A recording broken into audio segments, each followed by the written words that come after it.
الحمدللہ وکفا وسلام علی عبادہ الذین اصطفی اما بعد اعوذ باللہ من الشیطان الرجیم بسم اللہ الرحمن الرحیم رب اشرح لی صدری ویسر لی امری واحلل عقدۃ من لسانی یفقهوا قولی واجعل لی وزیرا من اہلی اللہم الہمنا رشدنا واعذنا من شرور انفسنا اللہم ارنا الحق حقا وارزقنا اتباعہ وارنا الباطل باطلا وارزقنا اجتنابہ آمین ثم آمین اللہم انفعنی بما علمتنی وعلمنی ما ینفعنی وزدنی علما۔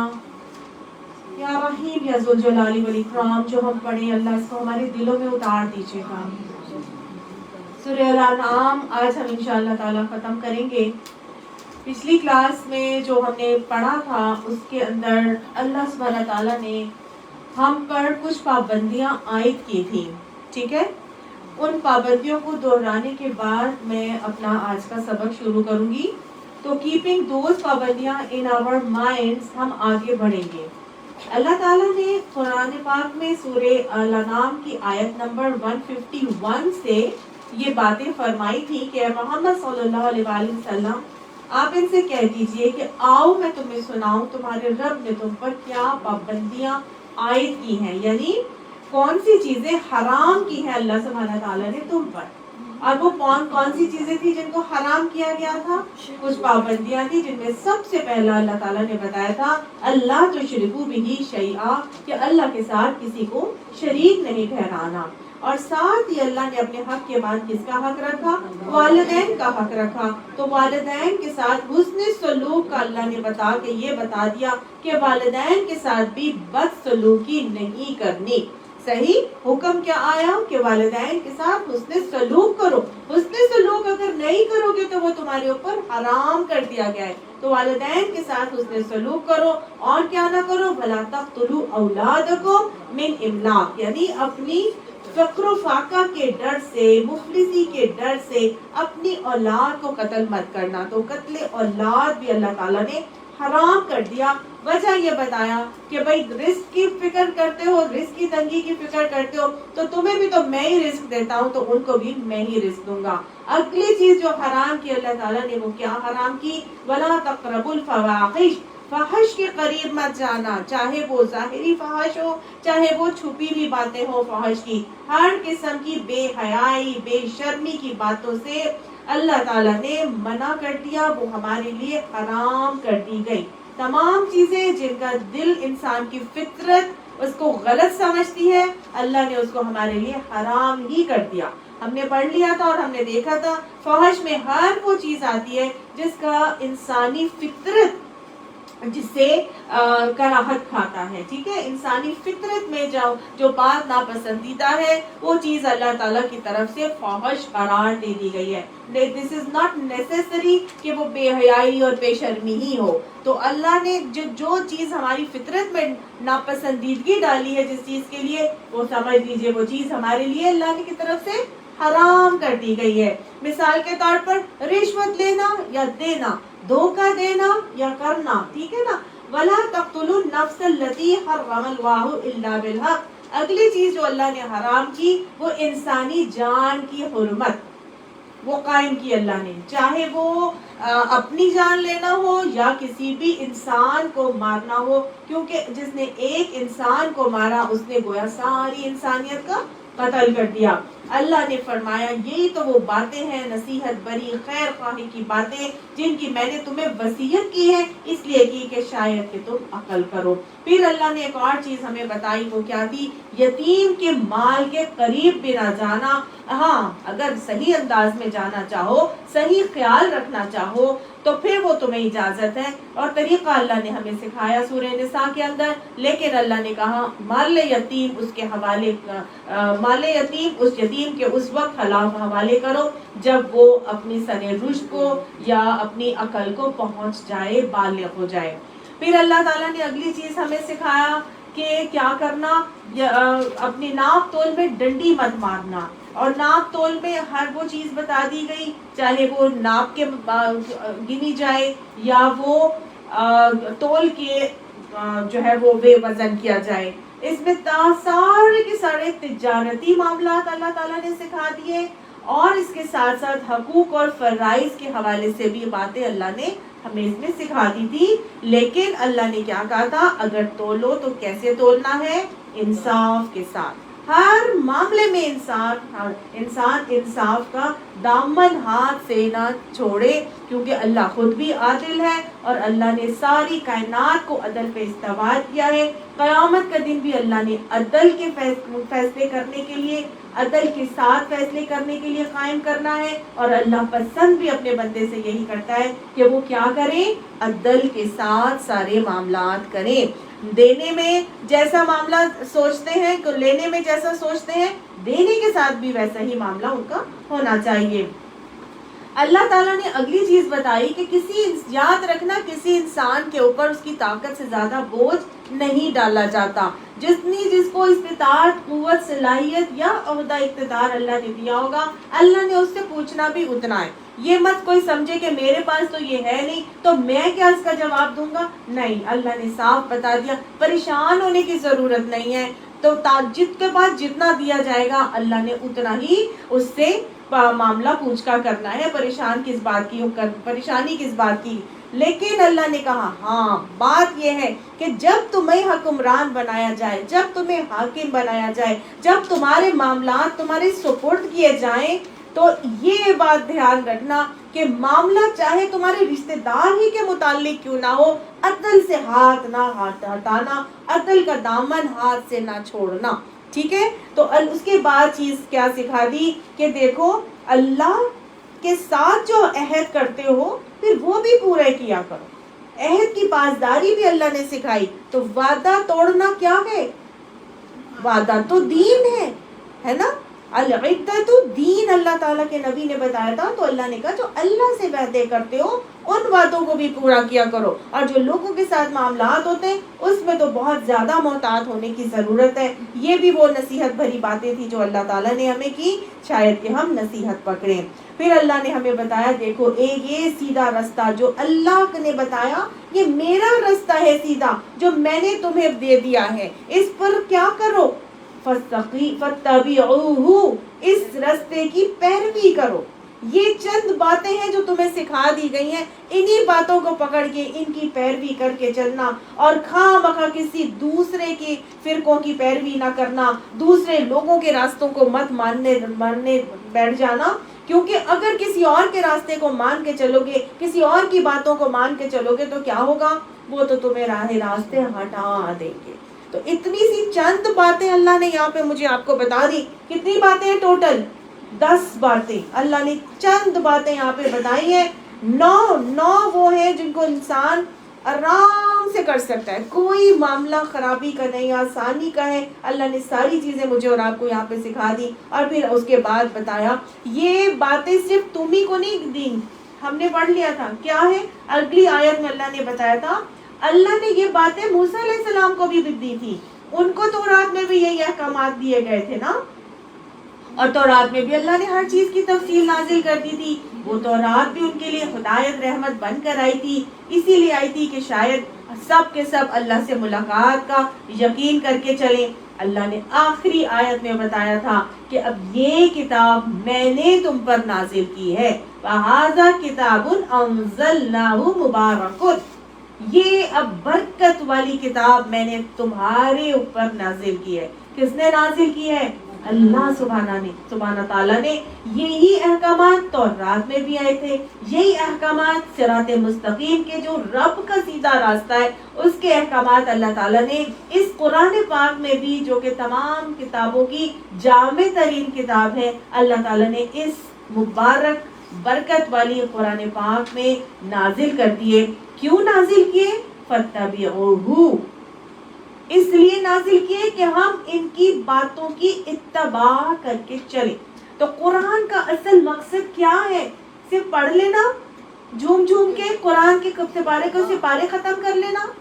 کیا مطلب ہے، کیا مقصد ہے قرآن کے احکامات کا؟ فَاتَّبِعُوهُ، اس لیے نازل کیا گیا کہ ہم اس کے دیے گئے احکامات کی پیروی کریں، اتباع کریں.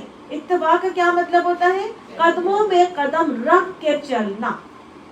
اللہ کا کتنا بڑا احسان ہے نا کہ اللہ نے نہ صرف یہ کتاب نازل کی بلکہ اس کتاب کو نازل کرنے کے بعد اس نے ایک رہبر، ایک گائیڈ بھی مجھے اور آپ کو پرووائڈ کر دیا کہ جہاں مشکل پریشانی آئے گی اس کے قدموں کے اوپر قدم رکھ کے چلتے چلے جانا، تمہارا راستہ سیدھا جنت کی طرف جائے گا۔ لہٰذا اللہ نے کہا جب قرآن کے احکامات کی پیروی کرو گے نا تو ساتھ اپنے دلوں میں اللہ کا تقوی ضرور رکھنا۔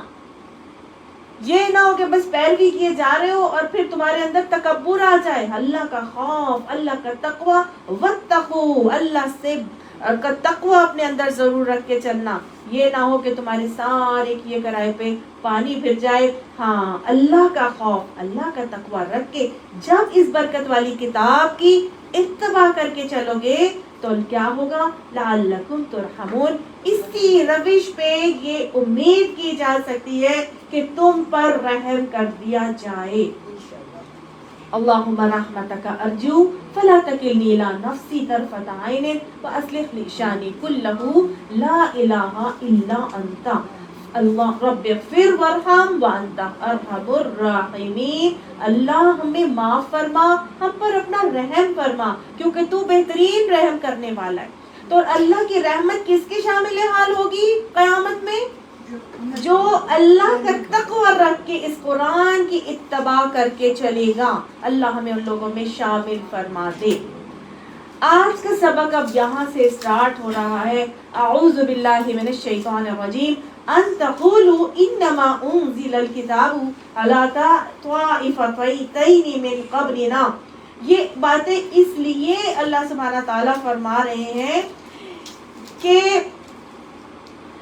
ان تقولوا، یہ کہ یہاں پہ لا محذوف ہے یعنی چھپا ہوا ہے، یہ کہ تم یہ نہ کہنے لگ جاؤ، اللہ نے یہ باتیں تمہیں اس لیے بتائی ہیں کہ تم یہ نہ کہنے لگ جاؤ کہ انما انزل الکتاب، کہ بے شک صرف نازل کی گئی تھی کتاب علی طائفتین من قبلنا، ہم سے پہلے آنے والے دو گروہوں کی طرف۔ ہم سے پہلے آنے والے دو گروہ کون تھے؟ عیسائی اور یہودی۔ یعنی اللہ نے کہا یہ ساری باتیں تمہیں اس لیے بتائی جا رہی ہیں کہ تم یہ نہ کہنے لگ جاؤ کہ یہ تو باتیں ساری کی ساری ہم سے پچھلی آئی ہوئی گروہ جو آئے تھے ان کے اوپر نازل کی گئی تھی۔ وَإِن كُنَّا عَن دِرَاسَتِهِمْ لَغَافِلِينَ، اور ہم تو اس کے پڑھنے پڑھانے سے بالکل غافل تھے، یعنی ہمیں تو پتہ ہی نہیں تھا کہ وہ کیا پڑھتے پڑھاتے تھے، ہمیں تو معلوم ہی نہیں ہے۔ تو یہ اللہ نے صاف کہہ دیا کہ تمہیں یہ وہی باتیں دی گئی ہیں جو ان کو دی گئی تھی۔ اب یہ نہ کہنے لگ جانا کہ وہ کیا پڑھتے پڑھاتے تھے، تو رات میں کیا آیا تھا ہمیں تو معلوم ہی نہیں ہے۔ کوئی اللہ تعالیٰ نے وہی احکامات جو رات میں دیے تھے اللہ نے مجھے اور آپ کو بھی دے کر یہاں صاف بتا دیا کہ وہی باتیں ان کو بھی بتائی گئی تھی، وہی باتیں تمہیں بھی بتائی گئی ہیں۔ اور میرا خیال ہے یہ ساری باتیں پڑھنے کے بعد اب ہم نہیں کہہ سکتے کہ ہمیں کیا پتا کہ یہودی کیا پڑھتے پڑھاتے تھے، ہمیں کیا پتا کہ وہ انجیل میں کیا پڑھتے پڑھاتے ہیں۔ احکامات سارے ان کے لیے بھی یہی ہیں، حرام سب کچھ ان کے لیے بھی ایسے ہی کیا گیا ہے جو ہمارے لیے کیا گیا۔ سمجھ آیا؟ او تقولوا، یا تم یہ کہو کہ لو انا انزل علینا الکتاب، کہ اگر ہماری طرف کتاب نازل کی گئی ہوتی تو لکنا اہدی منہم، تو ہم ان سے زیادہ ہدایت والے ہوتے۔ اب تم یعنی کہ اب تو ہم یہ بہانہ بھی نہیں کر سکتے کہ اگر ہم پر یہ کتاب نازل ہوتی تو ہم زیادہ ہدایت والے ہوتے۔ ہدایت ان کو بھی وہی ملی تھی، ہمیں بھی وہی ملی تھی۔ اب کوئی بہانہ اللہ کے آگے نہیں چل سکتا کہ اگر ہم پر وہ کتاب نازل ہوئی ہوتی تو ہم زیادہ ہدایت والے ہوتے۔ فَقَدْ جَاءَكُمْ بَيِّنَةٌ مِّن رَّبِّكُمْ وَهُدًى وَرَحْمَةٌ، بس یقیناً آ گئی ہے تمہارے پاس نشانی تمہارے رب کی طرف سے جو کہ ایک رحمت بھی ہے اور ایک ہدایت بھی ہے۔ تو اللہ سبحانہ تعالیٰ نے اس بات کو قرآن پاک میں سورہ فاطر آیت نمبر 42-43 میں فرمایا۔ مزید وضاحت اس کی ایسے کی ہے کہ وَأَقْسَمُوا بِاللَّهِ جَهْدَ أَيْمَانِهِمْ، کہ وہ کڑی کڑی قسمیں کھا کھا کے کہتے ہیں کہ لَئِن جَاءَهُمْ نَذِيرٌ، کہ اگر ہمارے پاس کوئی ڈرانے والا آتا لَيَكُونُنَّ أَهْدَىٰ مِنْ أَحْدِ الْأُمَمِ، تو ہم دوسری امتوں سے زیادہ ہدایت پر ہوتے۔ فَلَمَّا جَاءَهُمْ نَذِيرٌ، پس جب ان کے پاس ڈرانے والا آ گیا ما زادہم الا نفورا، نہیں زیادتی کی ان کے اندر مگر فرار، مطلب فرار یا نفرت کے علاوہ ان کے اندر کسی چیز کی زیادتی نہیں ہوئی.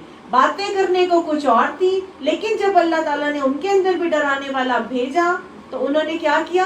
ان کے خلاف ہو گئے، ان سے فرار حاصل کیا، ان کے خلاف نفرت میں پڑ گئے اور اپنے انبیاء کی یا ڈرانے والوں کی باتوں کو مان کر نہیں دیا تھا. تو گویا یہ سب خام خیالیاں اور فضول باتیں ہیں جو خواہ مخواہ وہ لوگ کیا کرتے تھے. اللہ نے کہا یا تم یہ بھی نہیں اب بہانہ کر سکتے کہ اگر ہم پر کوئی کتاب نازل کی ہوئی ہوتی تو ہم ان سے زیادہ راست رو ہوتے. ان کے پاس جب کتابیں آتی تھی تو وہ لوگ کے پاس تو ڈرانے والے بھی ساتھ ساتھ آتے تھے، لیکن وہ کیا کرتے تھے؟ کہتے تھے اگر آ گیا تو ہم زیادہ ہدایت پر ہوں گے. جب آتا تھا تو وہ فرار ہی پکڑتے تھے، وہ نفرت ہی میں پڑ جاتے تھے اور وہ بالکل مان کے نہیں دیتے تھے. اللہم لا تجعلنا منہم، اللہ ہمیں اپنے رویوں کی اصلاح کی توفیق عطا فرما. اب اللہ سبحانہ تعالیٰ فرماتے ہیں فمن اظلم، بس اس شخص سے بڑھ کر ظالم کون ہوگا؟ اللہ کی نظر میں اب وہ شخص سب سے بڑا ظالم ہے. کون؟ ممن کذب بآیات اللہ، وہ شخص سب سے بڑا ظالم ہے جو جھٹلاتا ہے اللہ کی آیات کو. اللہ کی آیات اس تک پہنچا دی گئی، پڑھا دی گئی، سمجھا دی گئی، لیکن اس نے کیا کیا؟ سب کچھ سمجھ لینے، جان لینے اور پہچان لینے کے باوجود اس نے کیا کیا؟ کذبہ کا معاملہ کر دیا، کوئی جھٹلا دیا. اللہ کی نظر میں وہ سب سے بڑا ظالم ہے جو جانتے بوجھتے سمجھنے کے باوجود جھٹلا دیتا ہے. اور کیا کرتا ہے؟ وَصَدَفَ عَنْهَا، اور وہ صدفہ کہتے ہیں منہ موڑ لینا، خود بھی رک جانا، دوسروں کو بھی روکنے کا وسیلہ بن جانا، یعنی دوسروں کو بھی روکنے کی کوشش شروع کر دینا. صدف کہتے ہیں بہت سخت چیز کو. کس کو کہتے ہیں؟ سخت چیز کو. صدف بیسیکلی پرل ہوتا ہے نا، بڑا سخت ہوتا ہے وہ، ٹھیک ہے نا. تو یہاں پہ صدف سے کیا مراد ہے؟ وہ صدفہ عنہا، یعنی اس کے خلاف جت گئے، نہ خود مان کے دیا نہ لوگوں کو ماننے کے لیے اکسایا، بلکہ لوگوں کو بھی اس سے روکا. تو گیا اللہ سبحانہ تعالیٰ نے یہاں پر یہی بات بتائی ہے. سورہ نحل میں سورہ نحل آیت نمبر 88 میں اللہ تعالیٰ نے واضح طور پر اس رویے کے حوالے سے فرمایا کہ الذین کفروا، وہ لوگ جنہوں نے انکار کر دیا، وصدوا عن سبیل اللہ، اور وہ اللہ کے راستے سے روکنا شروع ہو گئے. اللہ تعالیٰ نے کیا کیا؟ زدناہم عذابا، اللہ نے کہا ہم نے ان کے عذاب کو زیادہ کر دیا. فوق العذابی، عذاب کے اوپر مزید عذاب کا اضافہ کر دیا. کس وجہ سے؟ بما کانوا یفسدون، اس وجہ سے کہ وہ فساد جو کرتے تھے نا، اس فساد، وہ کون سا فساد کرتے تھے؟ اللہ کی راہ میں رکاوٹ بات ڈالتے تھے، نہ خود مانتے تھے نہ ہی ماننے دیتے تھے. تو وہ لوگ، یہ پیچھے سورہ انعام میں بھی ہم پڑھ کر آئے ہیں نا کہ ینہون عنہ وینأون عنہ، وہ خود بھی روکتے ہیں اور وہ خود بھی اس سے روکتے ہیں. اللہ تعالیٰ نے فرما دیا تھا وَإِن يُهْلِكُونَ إِلَّا أَنفُسَهُمْ وَمَا يَشْعُرُونَ، وہ نہیں ہلاکت میں ڈال رہے مگر اپنی ہی جانوں کو. اس رویے سے، ایسے رویے کر کے وہ اپنی ہی جانوں کو ہلاکت میں ڈال رہے ہیں، لیکن اس کا ان کو شعور نہیں ہے. تو اللہ نے اس رویے کو بالکل پسند نہیں کیا، بلکہ ایسے شخص کو جو رکاوٹ بنتا ہے دین کے احکامات کو ماننے یا منوانے میں اور خود بھی رکا رہتا ہے، اللہ نے ان لوگوں کو کیا کہہ دیا؟ اظلم، اللہ نے سب سے بڑا ظالم کہہ دیا. میں نے آپ کو پہلے بھی بتایا تھا ظلم کیا ہے، کہ کسی چیز کو اس کا جائز جو لیول یا مرتبہ نہ دیا جائے. تو اگر اللہ کی آیات کو اس کا لیول اور مرتبہ نہ دیا جائے جو کہ اللہ کے احکامات اللہ کے کلام کے اندر آئے ہیں، تو پھر وہ کیا کیا جا رہا ہے؟ ان ظلم کا معاملہ کیا جا رہا ہے. ایسے تمام لوگوں کے لیے اللہ سبحانہ تعالیٰ نے کیا ان کو کوئی اللہ کی طرف سے ریوارڈ دیا جائے گا؟ نہیں، اللہ سبحانہ تعالیٰ نے حجت تمام کر کے کہہ دیا ہے کہ ایسے سارے لوگوں کو اللہ سبحانہ تعالیٰ کیا کریں گے، سنجزی الذین، ان قریب ہم جزا دیں گے، بدلہ دیں گے ان لوگوں کو یصدفون عن آیاتنا، جو ہماری آیات سے روکتے ہیں، رکاوٹ ڈالتے ہیں اور خود بھی رکتے ہیں اور دوسروں کو بھی روکنے کا سبب بنتے ہیں. اللہ کیا کرے گا، سوء العذابی، اللہ سبحانہ تعالیٰ ان کو برا عذاب دے گا، بما کانوا یصدفون، اس وجہ سے کہ وہ جو روکتے تھے نا، اس روکنے کی وجہ سے اللہ تعالیٰ برا عذاب دے گا. پیچھے ابھی آپ کو میں نے بتایا تھا برا عذاب کیسا ہوگا، زدناہم عذابا فوق العذاب، اللہ ایک عذاب کے اوپر دوسرا عذاب اس کو دے گا اور اللہ تعالیٰ کی طرف سے وہ لوگ بچ نہیں سکیں گے. یہاں صدف کا مطلب اعراض بھی لکھا ہوا ہے. کیا لکھا ہوا ہے؟ ہاں، اعراض کرنا، منہ موڑ لینا، خود بھی منہ موڑ لینا، اعراض کرنا اور دوسروں کو بھی روکنا. تو سخت ہوتا ہے نا موتی، صدف سخت ہوتا ہے، موتی سخت ہوتا ہے نا. تو یہ ایسا رویہ ہے کہ وہ خود بھی رکاوٹ رک رہے ہیں اور دوسروں کے لیے بھی رکاوٹ ڈالنے کا سبب بن رہے ہیں. تو اللہ نے کہا، کیا کہا، وہ جو روکے گا اور خود بھی رکے گا اور آگے بھی لوگوں کو روکے گا، باز نہیں آئے گا تو وہ برے انجام کو ضرور بھگتے گا. ظاہر ہے یہ شدت والا ہی رویہ ہے بھائی. ایک تو ہے نا خود رک گیا، ایک کیا ہے دوسرے کو بھی روک رہے ہیں، تو یہ شدید رویہ ہے، یہ بہت سختی ہے. آگے اللہ تعالیٰ فرماتے ہیں هل ينظرون، کیا اب وہ منتظر ہیں، مطلب کیا وہ سب منتظر ہیں، الا ان تاتیہم الملائکۃ، سوائے اس کے کہ اب آ جائیں ان کے اوپر ملائکہ، یعنی ان کے پاس ملائکہ آ جائیں. کیا وہ اس بات کے منتظر ہیں کہ اب ملائکہ ان کے پاس آ جائیں، اور یاتیا ربو کا، یا رب بھی تیرا آ جائے ان کے پاس. ملائکہ کے آنے کے منتظر بیٹھے ہوئے ہو، یا اس بات کے منتظر ہو کہ رب تمہارے پاس آ جائے، یا یاتیا بازو آیات ربی کا، یا تیرے رب کی بعض نشانیاں نمودار ہو جائیں. مطلب کس بات کے منتظر ہو؟ اتنی احکامات، اتنی باتیں، اتنے پیغامات اللہ تعالیٰ کی طرف سے تم تک پہنچائے جا چکے ہیں، ہر بات کھول کھول کر پھیر کر اللہ سبحانہ تعالیٰ نے بیان کر دی میرے اور آپ کے لیے، لیکن ابھی بھی بیٹھے ہوئے منتظر ہیں. تو اللہ تعالیٰ نے کہا کیا اس بات کے منتظر ہو کہ ملائکہ آ جائیں؟ تو ملائکہ تو اسی وقت آتے ہیں کہ جب کسی کی موت آتی ہے یا کسی کی عذاب کا فیصلہ ہوتا ہے. تو ملائکہ تو اسی وقت آتے ہیں. پھر جب ملائکہ آئیں گے تو پھر تو تمہیں ایک منٹ بھی مہلت نہیں ملے گی. پھر تو کیا ہوگا، پھر وہ ہم لا یستقدمون ولا ہم، ہاں جی، وہ ان کو کوئی مہلت دی جائے گی اور نہ ہی وہ نہ آگے بڑھیں گے نہ وہ پیچھے ہو سکیں گے، کچھ بھی ان کے ساتھ معاملہ نہیں ہو سکے گا. تو ملائکہ کا انتظار کرو یا اس بات کے منتظر ہو کہ اب رب بھی آ جائے. تو رب نے تو اپنے پیغامات دے دیے ہیں، رب تو اب خود اتر کے تمہارے پاس نہیں آئے گا، لیکن یا پھر تم اس بات کے منتظر ہو کہ رب کی بعض نشانیاں نمودار ہو جائیں. تو کون سی نشانیاں نمودار ہونے کا انتظار کر رہے ہیں؟ آج کل ہم کس بات کے لیے منتظر ہوتے ہیں؟ ہاں ابھی تو بڑا ٹائم پڑا ہے قیامت میں، ہے نا، قیامت کے منتظر ہو.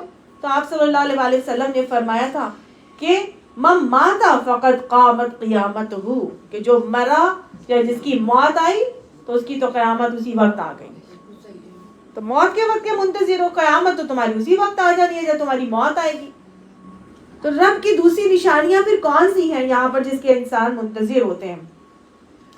قیامت کی نشانیوں کے انسان منتظر ہے. قیامت کی آپ صلی اللہ علیہ وسلم نے فرمایا کہ قیامت کی 10 نشانیاں ہیں. قیامت اس وقت تک قائم نہ ہوگی جب تک کہ تم یہ 10 نشانیاں نہ دیکھ لو. پہلا کیا ہے کہ سورج کا مغرب سے نکلنا، دوسرا دھواں پھیلنا، پھر تیسرا دابۃ الارض کا نکلنا، چوتھا یاجوج ماجوج کی یورش، پھر خروج عیسیٰ علیہ السلام، پھر دجال کا خروج، پھر 3 خسف یعنی کہ زمین کا 3 جگہوں پر دھنسنا، اور اس کے بعد ایک آگ کا نکلنا جو عدن سے نکلے گی اور لوگوں کو اپنی طرف ہانکے گی. سب سے پہلے مغرب سے سورج کا طلوع ہوگا اور دابۃ الارض اس کے بعد آئے گا، اور اس کے آخری دابۃ الارض اور دابت الارض کے بعد آتا ہے کہ 120 سال کے بعد پھر قیامت قائم ہو جائے گی. اس کے بھی 120 ہاں جی، کافی ٹائم کے بعد.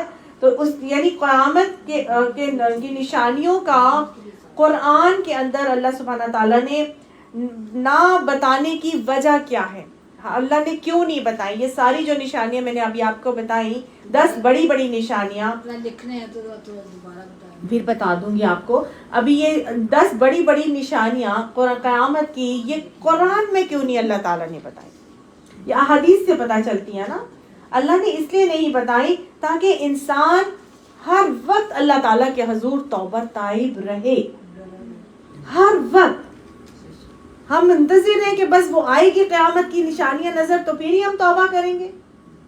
تو پھر تو توبہ اس کا دروازہ تو اس وقت بند ہو جائے گا جب قیامت کی نشانیاں ظاہر ہو جائیں گی.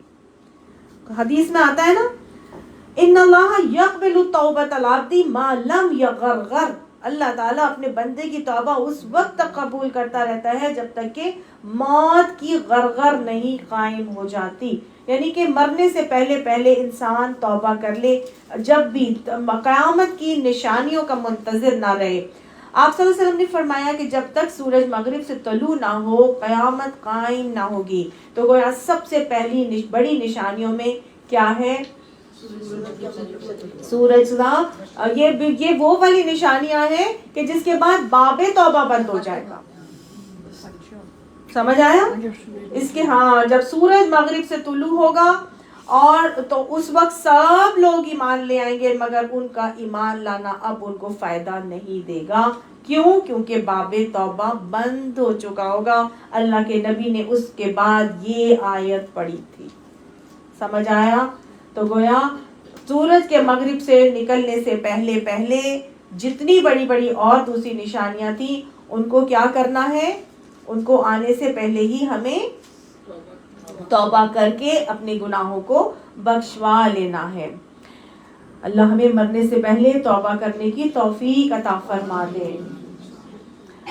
یا پھر اللہ تعالیٰ فرماتے ہیں کہ یوم یأتی بعض آیات ربک، وہ دن کہ جب کہ بعض نشانیاں تیرے رب کی آ جائیں گی، لا ينفع نفسا ایمانہا، تو پھر کوئی جان کو اس کا ایمان فائدہ نہیں دے گا.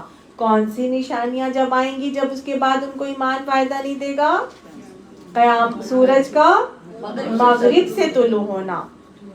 جب سورج مغرب سے طلوع ہوگا اس کے بعد ہی جو ہے وہ دابت الارض، اور اس کے بعد 3 بڑے بڑے خسف، اور سب کچھ اوپر نیچے ایسے گرے گا، آگے پیچھے ہوگا جیسے کہ آپ صلی اللہ علیہ وسلم نے مثال دی کہ تسبیح کے دانے ٹوٹے اور ایک کے بعد دوسرا موتی گرتا چلا جائے. تو یہ معاملات ہوں گے. اس سے پہلے جو حضرت عیسیٰ علیہ السلام کا آنا، پھر دجال کا خروج، امام مہدی کا آنا، یہ وہ چھوٹی بڑی بڑی نشانیوں کی پہل ہے جو ہونے والی ہیں. آج کل میں کچھ نہ کچھ عرصے میں یہ چیزیں نظر آ جائیں گی. اللہ تعالیٰ ہمیں اپنی اصلاح کی توفیق عطا فرمائے. اللہ نے کہا کہ کیوں لم تکم آمنت من قبل، نہیں، یہ اصل میں بات یہ تھی کہ جو نہیں تھا ان میں سے کہ ایمان لایا اس سے پہلے، او کا سبت فی ایمانہا خیرا، یا اس سے پہلے ایمان نے اپنے کوئی بھلائی نہ کمائی ہو.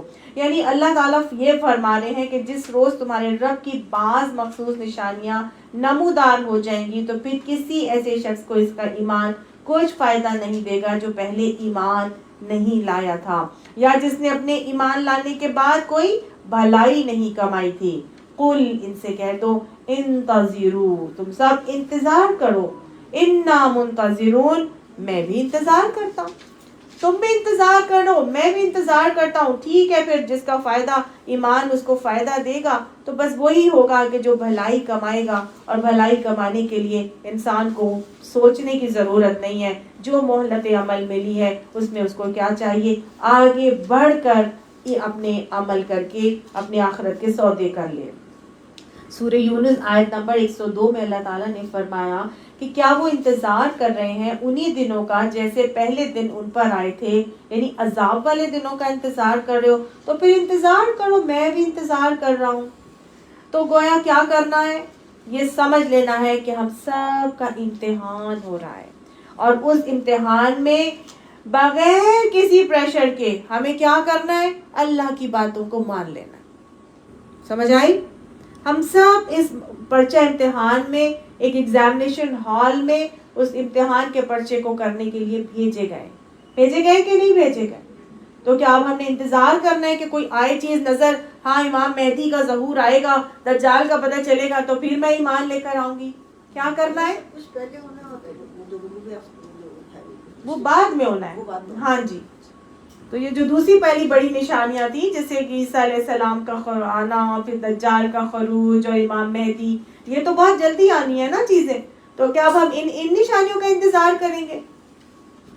بتائیے۔ جیسے آپ کہہ رہی امام مہدی اگر آتے ہیں تو ہاں جی، تو اب ہم انتظار کریں گے کہ امام مہدی آ گئے ہیں تو پھر ہم اب کریں، تیاری تو پہلے کرنی ہوگی امام مہدی کے آنے پر۔ ظاہر ہے وہ علامات قیامت میں سے ہیں، جو بڑی بڑی 10 نشانیاں ہیں، اس میں سے حضرت امام مہدی کا سب سے پہلا وہ ہے جو ظہور ہوگا۔ سب سے پہلا جو نشانی ہے بڑی نشانیوں میں سے، وہ کیا ہے؟ امام مہدی کا ظہور۔ امام مہدی کے بعد دجال، پھر اس کے بعد حضرت عیسیٰ، اور ساتھ ہی یاجوج ماجوج کا خروج۔ یہ 4 آگے پیچھے کی نشانیاں، سمجھ گئے نا؟ تو اب ہم انتظار کریں گے، منتظر بیٹھیں گے کہ ہاں جی ابھی تو بڑا ٹائم پڑا ہوا ہے۔ سورج تو بہت بعد کی بات ہے نا، وہ تو باب توبہ بند ہو جائے گا۔ تو اب ہم کیا انتظار کریں گے؟ کیا کرنا ہے کہ جس کی موت آئی اس کی تو قیامت اسی وقت آ گئی۔ جو پہلے گزر گئے، جیسے جو پہلے گزر والوں کی تو بات ہم نہیں کر رہے، ہم تو اپنی بات کر رہے ہیں۔ ہم کیا منتظر ہوں گے؟ ہم نے کیا کرنا ہے؟ اپنے لیے اصول نکالنا ہے نا۔ میں اور آپ قرآن پڑھنے اپنے لیے آئے ہیں نا، ہم کیا کریں؟ اب انتظار کریں، جیسے وہ اللہ نے کہا منتظر ہو، انتظار کر لو، تو ٹھیک ہے انتظار کرتے رہو، پھر میں بھی انتظار کرتا ہوں۔ کس چیز کا انتظار؟ عذابوں کا انتظار ہے۔ ہمیں کیا کرنا ہے؟ پہل کرنی ہے۔ کس بات پہ پہل کرنی ہے؟ اللہ کے احکامات کی اتباع کرنے کے لیے پہل کرنی ہے۔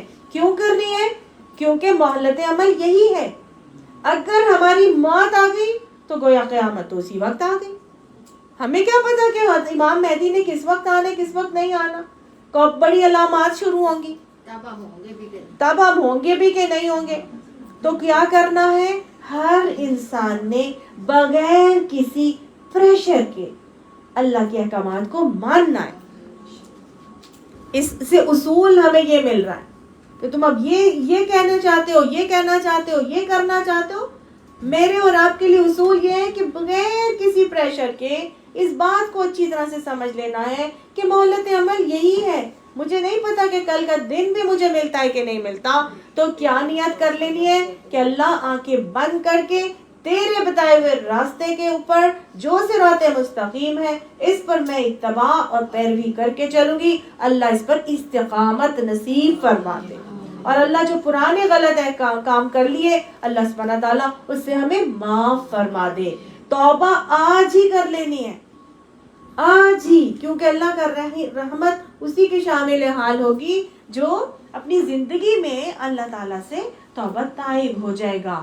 ہاں کچھ لوگ ایسے ہیں جو اللہ سبحانہ تعالیٰ کے احکامات نازل ہونے کے باوجود بھی کچھ اور رویے کرتے ہیں، جن کا تذکرہ آگے آنے والی آیت میں بتایا جا رہا ہے کہ ان الذین، بے شک وہ لوگ جنہوں نے کیا کیا، فرقوا دینہم، تفریق کر دی دین میں، ان کے اپنے دین کو بانٹ دیا، ٹکڑے ٹکڑے کر دیا، پھاڑ دیا۔ فرقو کیا کہیں گے؟ تفرقے میں ڈال دیا، فرقہ فرقہ کر دیا، ٹکڑے ٹکڑے کر دیا، پھاڑ دیا اپنے دین کو۔ اور وَكَانُوا شِيَعًا، اور وہ کیا بن گئے؟ گروہ گروہ بن گئے۔ ایک بن گیا سنی، ایک بن گیا شیعہ، ایک بن گیا وہابی، ایک بن گیا دیوبندی، ایک بن گیا بریلوی، ہے نا، ایک بن گیا اہل حدیث، ایک بن گیا قادیانی۔ یہ کیا ساری چیزیں ہیں؟ یہ سب فرقہ فرقہ کر دیا۔ دین کو کیا کیا انہوں نے؟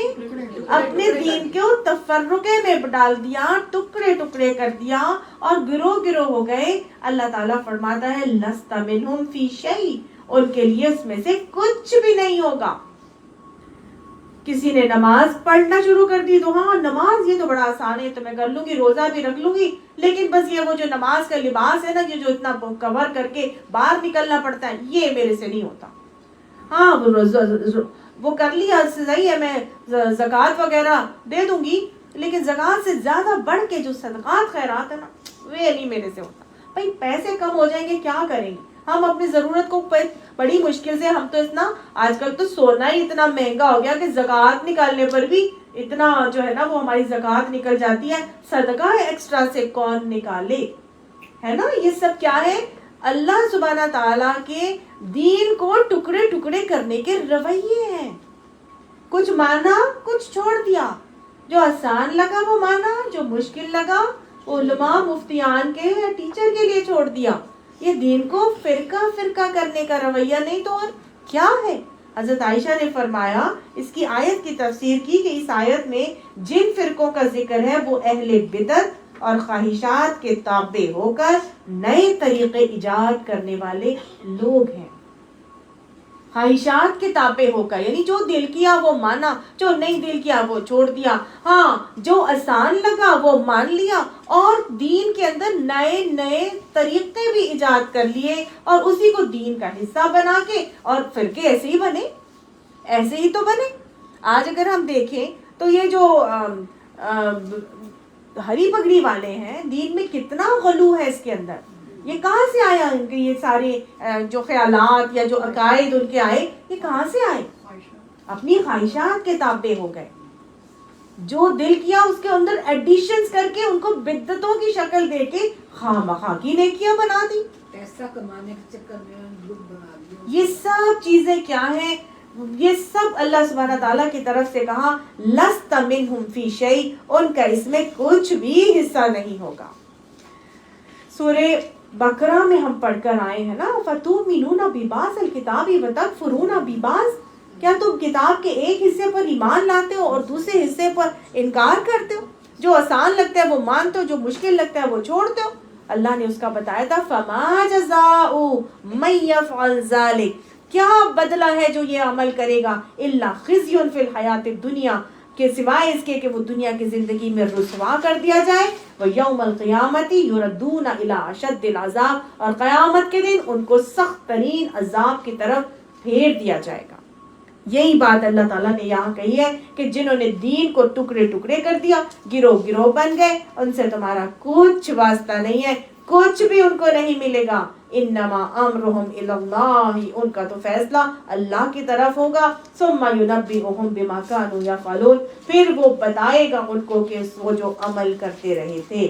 اللہ تعالیٰ بتائے گا، ہر ایک کو بتائے گا کیا مسلک بنا کے آئے تھے، کیا فرقہ واریت میں پڑ گئے تھے، کن کن جگہوں پہ تم لوگوں کے اٹھنے بیٹھنے اور ان کے ساتھ میل ملاپ تھے.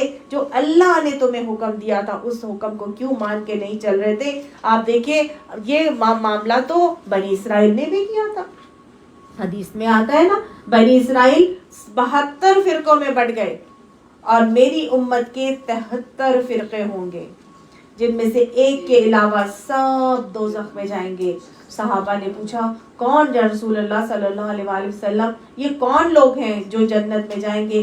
آپ نے فرمایا ما انا علیہ و اصحابی، وہ لوگ جنت میں جائیں گے جس پر میں ہوں اور میرے صحابہ کرام ہیں.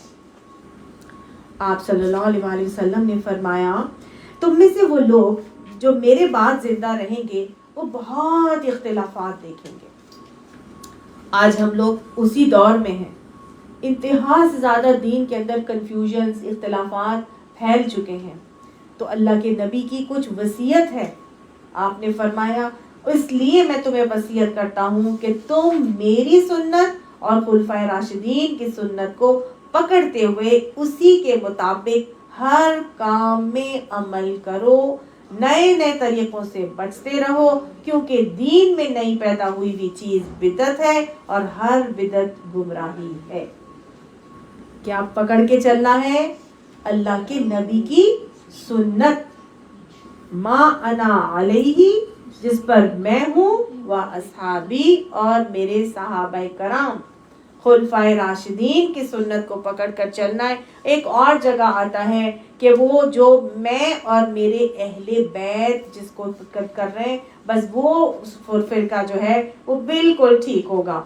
تو اللہ ہمیں صحابہ کرام کی سنتوں کو اور نبی صلی اللہ علیہ وسلم کی سنتوں کو اپنا کر چلنے کی توفیق عطا فرمائے اور مرتے دم تک بدعتوں کی پہچان نصیب فرمائے اور ان سے بچنے کی توفیق بھی نصیب فرمائے.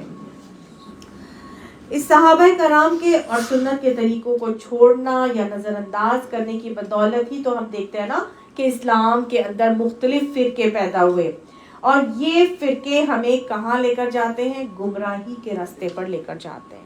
سیدھا راستہ نہیں وہاں سے ملتا. کیا ملتا ہے؟ گمراہی کا راستہ ملتا ہے. آپ جب صراط مستقیم کو چھوڑیں گے، اتباع کو چھوڑیں گے، 1 ڈگری کا بھی ٹرن لیں گے تو کیا ہوگا؟ آہستہ آہستہ آہستہ آپ اصل ٹارگٹ سے دور ہو جائیں گے. جب یہاں سے سیدھا اگر مجھے وہاں دوسری دیوار تک پہنچنا ہے تو میں جب یوں سیدھا آنا شروع ہوں گی تو میں ایزیلی بہت جلدی پہنچ جاؤں گی.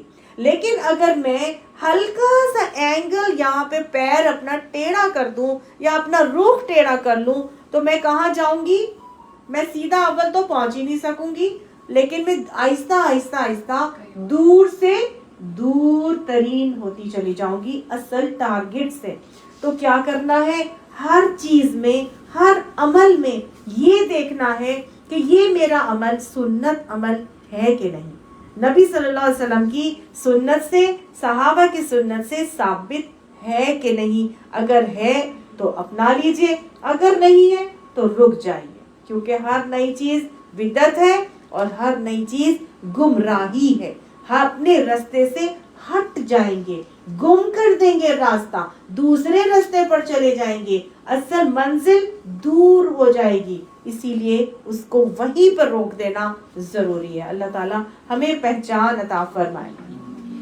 حضرت عائشہ فرماتی ہیں کہ آپ صلی اللہ علیہ وسلم نے فرمایا 6 آدمیوں پر میں لعنت کرتا ہوں، اللہ بھی ان پر لعنت کرے. حضور 6 آدمیوں پر لعنت بھیجتے ہیں اور فرماتے ہیں کہ اللہ بھی ان پر لعنت کرے. پہلا شخص وہ ہے کہ جس نے کتاب الہی میں اپنی طرف سے کچھ بڑھا دیا، معنی میں، تفسیر میں، سمجھ آیا؟ یعنی وہ تفسیریں کرنا شروع ہو جائیں جو صحابہ کی تفسیر، جو مفسرین القرآن کی تفسیر سے ہٹ کر کوئی بات ہو. تو وہ کیا ہے؟ اپنی طرف سے کچھ ملا دیا، اپنی خواہشات کے تابع کر لیا دین کو. دوسرا، جو تقدیر الہی کا منکر ہے، یعنی اللہ کی بنائی ہوئی تقدیر پر ایمان نہیں رکھتا، اس کا انکاری ہے، کوئی فرق نہیں پڑتا، ہم اپنی تقدیر اپنے ہاتھوں سے لکھتے ہیں. نو، میں نے آپ کو تقدیر کا کانسیپٹ سکھایا تھا. تقدیر معلق ہوتی ہے اور مبرم ہوتی ہے نا. ایک وہ ہوتی ہے جو فکسڈ ہوتی ہے اور ایک وہ ہوتی ہے جو معلق ہوتی ہے، جو ہمارے دعا اور ایکشن کے اوپر بیس کرتی ہے، اور دوسری وہ تقدیر ہے جو فکس تقدیر ہے. تو ہمیں تقدیر الہی سے منکر نہیں ہونا چاہیے، ہر چیز کو اللہ کے فیصلہ سمجھ کر راضی پر رضا ہو کر اس کو قبول کرنا چاہیے. اور سورہ انعام میں ہم نے تقدیر پر ایمان کا رویہ جو ہے وہ سیکھا بھی تھا. تیسرا وہ شخص ہے جو امت پر زبردستی مسلط ہو جائے تاکہ اس کو عزت دے جس کو اللہ نے ذلیل کیا، اور ذلیل کرے اس کو جسے اللہ نے عزت دی ہے، جیسے آج کل ہو رہا ہے. امت پر زبردستی مسلط ہو گئے اور جس کو اللہ نے ذلیل کیا اس کو اٹھائے جا رہے اوپر، اور جس کو اللہ نے عزت دی ہوئی اس کو نیچا گراتے. کتنے لوگ علماء سو آپ کے سامنے ہیں نا، نظر نہیں آتے آپ کو؟ تو اللہ کے نبی کی بھی لعنت اور اللہ بھی ان پر لعنت کرے. اللہ میرے سے لوگوں سے محفوظ فرمائے. جس نے اللہ کے حرام کو حلال سمجھا، اللہ نے اس کے نبی نے اس پر بھی لعنت کی ہے کہ اللہ کی حرام کی ہوئی چیزوں کو آپ حلال کرنا شروع ہو جاتے ہیں. شراب کو حلال کر لیتے، موسیقی کو حلال کر لیتے. کتنی چیزیں ہیں جو لہو الحدیث میں آتی ہیں اللہ کی طرف سے تو وہ ہمارے لیے حرام کر دی گئی.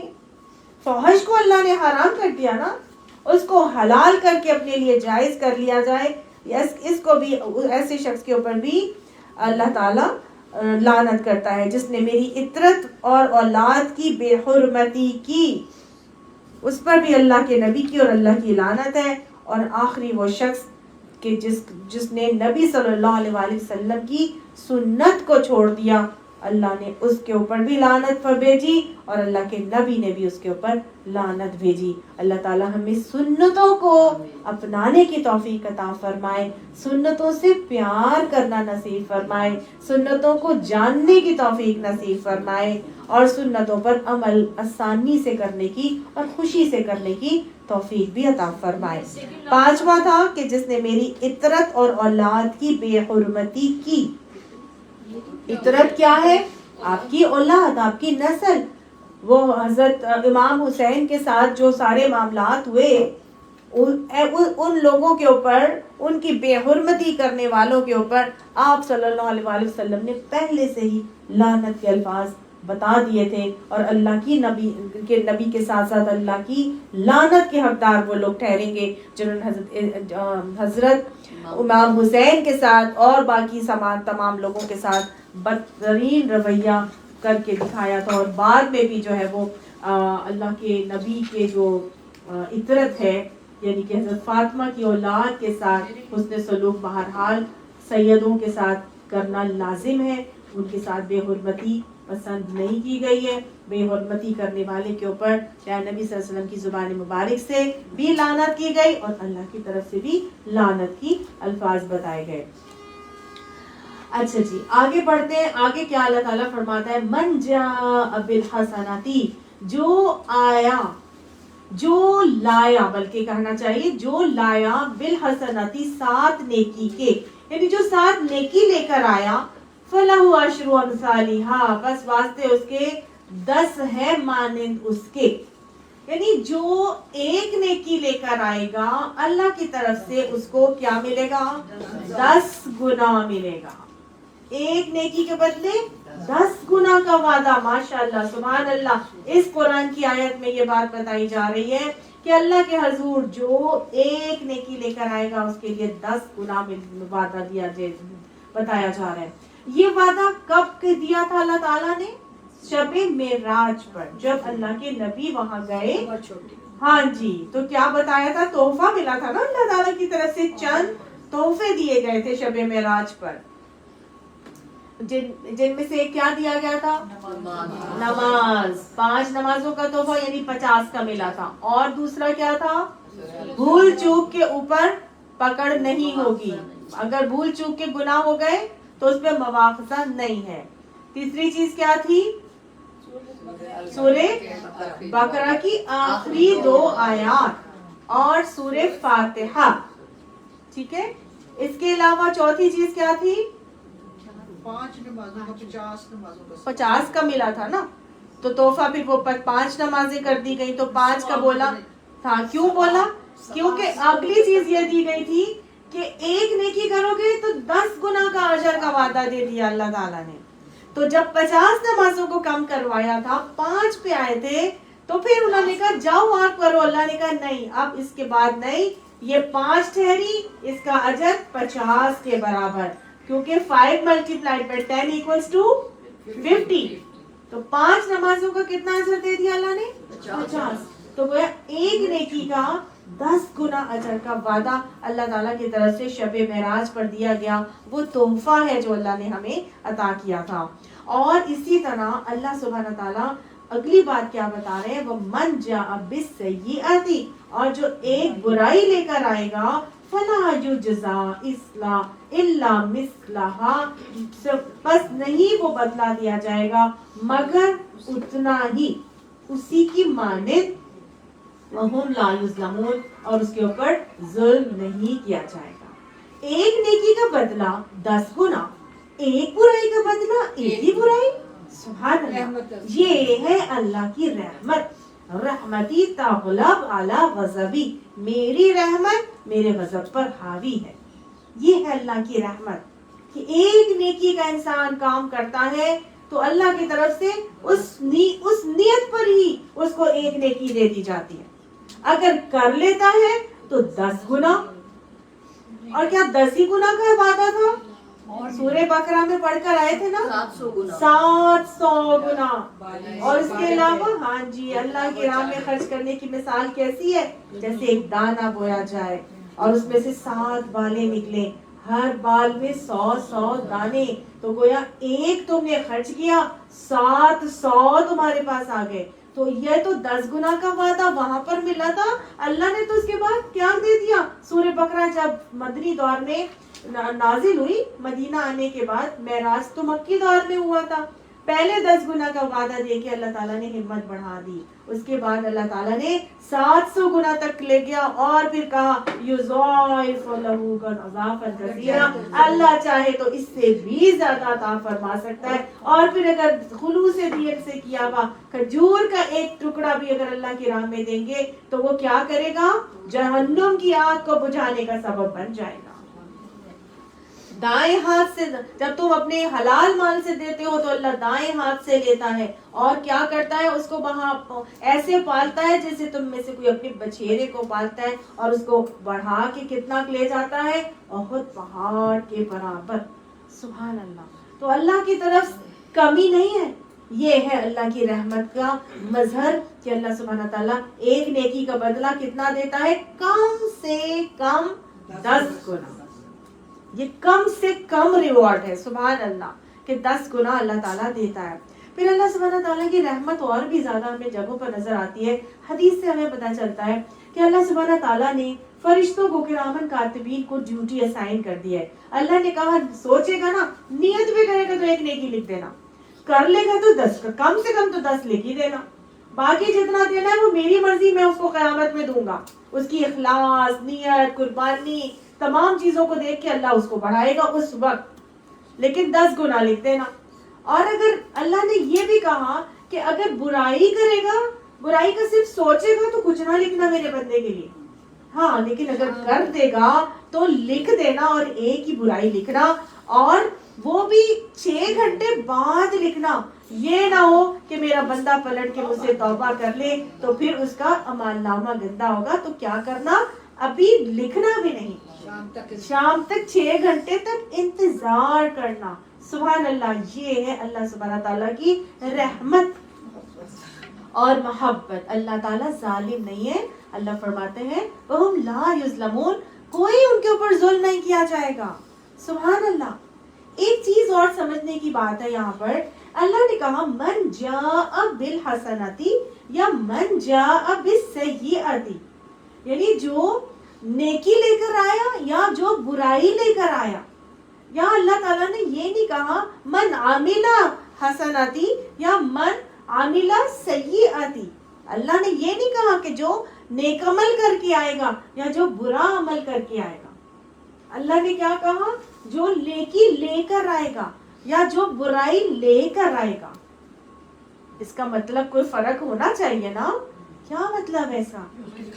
اس کا مطلب ہے برائی ہو گئی, اس کا مطلب ہے کہ نیکی یا برائی کرنے کے بعد اس عمل کو سٹیبلائز کرنا بہت ضروری ہے. سٹیبلائز, جیسے نیکی کر لی ہم نے تو اس نیکی کو سنبھال کے رکھنا ضروری ہے تاکہ وہ ہم لے کے بھی جا سکیں. یہ نہیں کہ نیکی کی اور پھر وہ جو ہے نا کہ وہ ریا اور نبوت و نمائش سے یا دکھاوے سے یا پھر اذیت دینے کے بعد, جیسے کہ نا لا تبطلوا صدقاتکم بالمن والاذى, کہ تم اپنے صدقات کو ضائع مت کرو, باطل مت کرو, احسان جتا کر, دکھ دے کر. تو گویا نیکی کرنا بھی ضروری اور نیکی سنبھال کر رکھنا بھی ضروری, تب بھی یہ نیکی ہم لے کر جائیں گے. آج نیکیاں کر کر کر کے اور پھر تکبر سے بھول کر بیٹھ جائیں تو وہ تکبر کیا کرے گا؟ ہماری ساری نیکیوں کو غرق کر دے گا. آپ صلی اللہ علیہ وسلم نے فرمایا مسجد میں بیٹھ کر دنیا کی باتیں کرنا نیکیوں کو ایسے کھا جاتا ہے جیسے آگ لکڑی کو. مسجد میں بیٹھ کے دنیا کی باتیں کرنے والے شخص کی نیکیاں ایسے ختم ہو جاتی. لوگ جاتے ہیں حرم میں بیٹھتے ہیں, مسجد نبی میں بیٹھتے ہیں, باتیں کرے چلے جاتے, موبائل پہ ہی باتیں کرے جاتے, دنیا کی باتیں کرنے سے کیا ہوتا ہے؟ یہ میں نے حدیث سنائی ہے آپ کو، ایسے ختم ہوتی ہے کہ جیسے ایسے نیکیوں کو کھا جاتا ہے جیسے آگ لکڑی کو کھا جاتی ہے. مسجد میں بیٹھ کے اگر دنیا کی باتیں کرنے لگ جائیں، ادھر نیک عمل کیا تھا، ادھر کیا کیا، دنیا کی باتیں کرنے لگ. مسجد اللہ کا گھر ہے، اس میں بیٹھ کے کیا کرنا ہے؟ عبادت، اللہ کا ذکر، ٹھیک ہے نا. وہاں پر تو بیٹھ کر خاموش رہنا بھی اب عبادت ہے. تو اپنی نیکیاں کرنے کے بعد نیکیوں کو سنبھالنا بھی ہے. اسی طرح سے کچھ برائیاں ہیں، گناہ ہو گئے، غلطیاں ہو گئی، تو وہ غلطیاں کیا ہوتا ہے؟ وہ جب آپ توبہ استغفار کرتے ہیں تو وہ غلطی اللہ تعالیٰ دھو دیتے ہیں. اسی لیے اللہ نے یہ نہیں کہا جو برے عمل لے کے آیا، جی اللہ نے یہ نہیں کہا جو برے عمل کر کے آیا. اللہ نے کیا کہا؟ جو برے عمل لے کے آیا. تو اگر برے عمل ہو گئے تو پھر کیا کرنا ہے؟ استغفار. اگر برے عمل کرنے کے بعد استغفار کر لیا، خلوص نیت سے استغفار کر لیا، تو کیا ہو جائے گا؟ اللہ تعالیٰ ان کو مٹا دے گا. اور اللہ نے تو یہ بھی کہا تھا یبدل اللہ سیئاتہم الحسنات، اللہ ان کی برائیوں کو بھی نیکیوں سے بدل دے گا. اگر اعمال کی اصلاح ہو گئی، صحیح توبہ طائب ہو گئے، تو پھر وہ ساری برائیاں ختم ہو جائیں گی. پھر وہ برائی لے کر نہیں ہم جائیں گے انشاءاللہ. کتنی ہمت اللہ نے اس بات سے ہمیں صرف جاء کا لفظ لگا کے مجھے اور آپ کو ہمت دلا دی کہ نیکیاں کرنی ہے تو سنبھال کے رکھو، ضائع مت ہونے دینا. شیطان کیا کرتا ہے؟ شیطان ہمیں اتنا بھلا دیتا ہے کہ نیکی کا عمل آج نہیں تو کل ہمارے منہ سے نکلوا ہی چھوڑتا ہے کہ میں نے تو یہ کیا تھا، میں نے تو اتنی نماز پڑھی تھی، یا میں نے کوئی بھی نیکی کی تھی، تہجد کی ہو گئی، کہیں خرچ کیا تھا، کسی کو دیا تھا، کسی کے ساتھ بھلائی کی تھی، وہ ہمارے منہ سے نکلوا کے ضائع کر دیتا ہے. بہت بڑا دشمن ہے وہ ہمارا. ہمارے اوپر کنٹرول ہمیں کرنا ہے، ہمیں سمجھنا ہے کہ ہم ان نیکیوں کو لے کے جانا ہے، اور یہ نیکیاں ایسے ہی جائیں گی. کیسے جائیں گی؟ ہم بچا کر رکھیں، ان کو سنبھال کر رکھنا. صحیح سوچا بھی نہیں تھا، اللہ تعالیٰ یہ سوچنے کی بھی توفیق عطا فرمائے. سزا اور جزا کے لیے موت کے وقت تک اس عمل کا ہونا ضروری ہے، چاہے برا عمل ہو چاہے اچھا عمل. اگر ہم نے اپنے رویوں سے نیکی کے عمل کو ختم کر دیا تو وہ ہمارے ساتھ نہیں جا سکے گا. اگر برے عمل کو توبہ کر کے ختم نہ کروایا، اریز نہ کروایا، تو وہ عمل ہمارے ساتھ چلا جائے گا. کتنا ضروری ہے نا کہ نیکی کے عمل کو سنبھال کر رکھیں اور برے عمل پر استغفار کرتے رہیں. پھر یہ اللہ تعالیٰ کی انشاءاللہ رحمت کے حقدار ہوں. یہ تو شیطان ایسا ہم پر حاوی ہوا ہے کہ وہ نہیں چاہتا کہ ہم جنت میں چلے جائیں. ہم اپنے عمل پر جنت میں نہیں جا سکتے جب تک کہ ہماری رحمت ہمارے شامل، اللہ کی رحمت ہمارے شامل حال نہ ہو. اسی لیے اللہ سے اس کی رحمت مانگتے رہنا چاہیے کہ اللہ اپنی رحمت ہم پر نچھاور رکھنا، اپنی عافیت میں ہمیں رکھے رہنا، شیطان کے حربوں سے ہمیں پھنسنے سے ہمیں محفوظ فرمائے رکھنا. اللہ تعالیٰ کی رحمت ہوگی جو ہمیں ڈھانپ کے رکھے گی، تو ہی انشاءاللہ ہماری نیا پار لگے گی. اللہ ہم پر اور ہماری اولادوں پر، ہمارے اہل و عیال پر اپنی رحمتوں کو نچھاور رکھنا. قل ان سے کہہ دیجئے اننی ہدانی ربی الی صراط مستقیم. ان سے کہیے اے محمد صلی اللہ علیہ وسلم کہ اننی بے شک مجھے ہدانی ہدایت دی ہے مجھے، ربی میرے رب نے، کہ بے شک مجھے میرے رب نے ہدایت دے دی ہے الی صراط مستقیم، طرف سیدھے راستے کی طرف. یعنی میرے رب نے تو مجھے سیدھے راستے کی ہدایت دے دی ہے.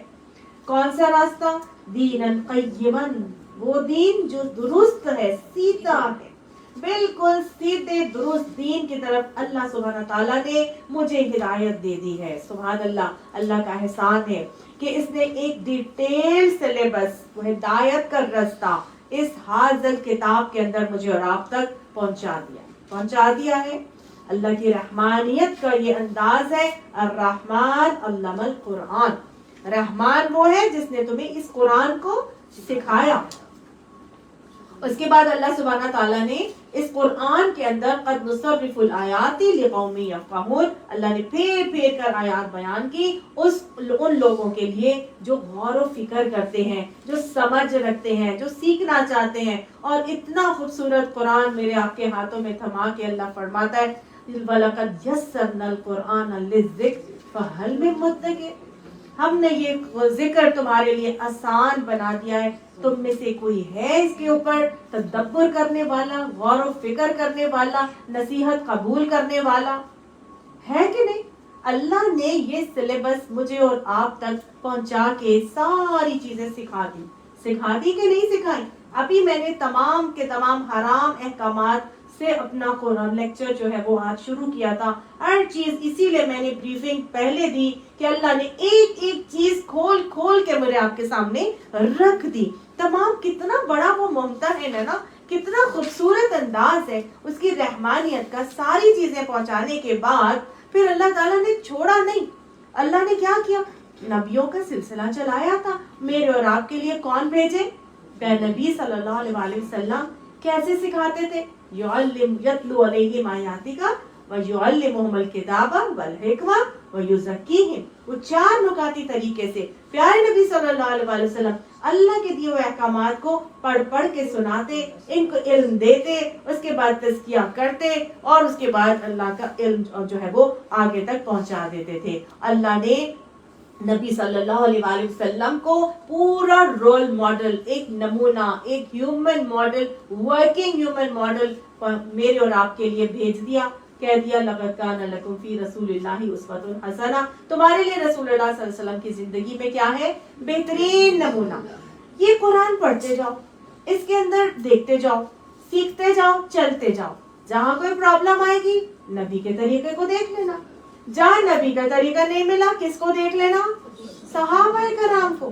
اپنی خواہشات کی تابع مت ہونا، دین کو فرقے مت بنانا، تفرقے میں مت پڑنا، نہیں تو سارے کیے کرائے پہ پانی پھر جائے گا اور تم اللہ کے ثواب کے بجائے اللہ کے عذاب کے مستحق ہو جاؤ. اللہ نے بہت خوبصورت انداز میں مجھے اور آپ کو بتایا. اللہ تعالیٰ فرماتا ہے یہی وہ دین ہے جو صراط مستقیم ہے، اس پر قائم ہو جاؤ. کیسے قائم ہونا؟ کیوں قائم ہونا؟ کیونکہ وہ دین ہے ملت ابراہیم حنیفہ. یہ وہ دین ہے جس پر پوری کی پوری ابراہیم علیہ السلام کی ملت قائم ہے. اور وہ حضرت ابراہیم علیہ السلام کا دین وہ کیسے تھا؟ حنیفہ. حضرت ابراہیم علیہ السلام کیسے تھے؟ حنیف تھے. حنیف کون ہوتا ہے؟ یکسو، فوکسڈ. کون ہوتا ہے حنیف؟ فوکسڈ. فوکسڈ کون ہوتا ہے؟ جس کی توجہ ایک ہی جانب ہو، ایک ہی جگہ مرکوز ہو. وہ ادھر ادھر نہ دیکھ رہا ہے فلاں کیا کر رہا ہے تو فلاں کیا کر رہا ہے، میری بہن کیا کر رہی ہے تو میرا بھائی کیا کر رہا ہے، تو میری دوست کیا کر رہی ہے تو میری دادی کیا کرتی تھی تو میری نانی کیا کرتی تھی، میری ساس کیا کرتی تھی. نو، کس کو دیکھنا ہے؟ فوکسڈ ہو کے کس کو دیکھنا ہے؟ ابراہیم حنیفہ. یکسو ہو کر ابراہیم کے دین پر، جیسا ابراہیم تھا وہ کیسا تھا؟ وما کان من المشرکین. وہ شرک نہیں کرتا تھا، وہ شرک کرنے والوں میں سے نہیں تھا. سمجھ آ گئی؟ تو کیا طریقہ سکھایا جا رہا ہے؟ ابراہیم علیہ السلام کے طریقے کے پکڑو، کیونکہ وہ ایسا شخص تھا کہ جو یکسو تھا، فوکسڈ تھا. اس کا محور صرف اللہ کی خوشنودی. قرآن پاک میں اللہ تعالیٰ نے بڑا خوبصورت رویہ حضرت ابراہیم علیہ السلام کا مختلف جگہوں پہ بتایا کہ وہ کیسے مسلم یکسو تھے، مسلم حنیف تھے. سورہ نحل آیت نمبر 120-121 میں آتا ہے کہ ان ابراہیم کان امۃ قانتا للہ. بے شک ابراہیم اپنی ذات میں پوری امت تھا. قانتا للہ، اللہ کے لیے فرما بردار. پوری امت تھا. ایک انڈیویجول ایسا تھا کہ جس کو ہر اینگل سے دیکھ لو آپ اس کو مان لو, پوری کی پوری فالو کر سکتے ہو ہر چیز ان کی. کیا تھا ان کے اندر بہترین چیز؟ قانتا للہ, اللہ کے لیے فرما برداری. قانتا کہتے ہیں فرما بردار. کس کی فرما برداری تھی؟ اللہ کی. کوئی معاشرے کی نہیں تھی, کوئی رسوم و رواج کی نہیں تھی, کوئی والدین کی نہیں تھی. کس کی فرما برداری ہے؟ اللہ کی ہے. حنیفن, پوری فوکس, یکسو ہو کر, ولم یکو من المشرکین, اور وہ شرک کرنے والوں میں نہیں تھے. شاکرن لانعمہ, ہماری نعمتوں کا شکر گزار تھا, جو نعمتیں ہم نے اس کو دی تھی اس پر شکر کرنے والا تھا. اجتباہ, اللہ نے فرمایا اس کو ہم نے چن لیا. وہداہ, اور پھر اس کو ہم نے ہدایت دے دی. کس طرف؟ الی صراط مستقیم, صراط مستقیم کی طرف. تو وہ لوگ جو کیا کرتے ہیں, اپنے آپ کو صرف اللہ کے لیے مرکوز کر دیتے ہیں, فوکسڈ ہو جاتے ہیں, پھر اللہ ان کو چن لیتا ہے. شرک نہیں کرتے نا, اللہ چنتا بھی ہے, ہدایت بھی دیتا ہے سیدھے راستے کی طرف. اور سورہ آل عمران آیت نمبر 67 میں اللہ نے فرمایا ما کانا ابراہیم یہودیا ولا نصرانیا, ابراہیم نہ یہودی تھا نہ نصرانی, ولیکن کانا حنیفا مسلما وما کانا من المشرکین, اور وہ مسلم یکسو تھا, حنیف تھا, اور وہ شرک کرنے والوں میں نہیں تھا. کیا رویہ تھا, کیا طریقہ تھا. اللہ سورہ النساء میں آیت نمبر 125 میں فرماتے ہیں وَمَنْ أَحْسَنُ دِينًا, اس شخص سے اچھا دین کس کا ہوگا, ممن اسلم وجہہ للہ, جس نے اپنے خوشنودی اللہ کے لیے مقرر کر دی, جھکا دی, فرما برداری اختیار کر لی. ممن اسلم, جو جھک گیا, فرما بردار ہو گیا. وجہہ للہ, اپنا چہرہ اللہ کے لیے فرما بردار کر لیا.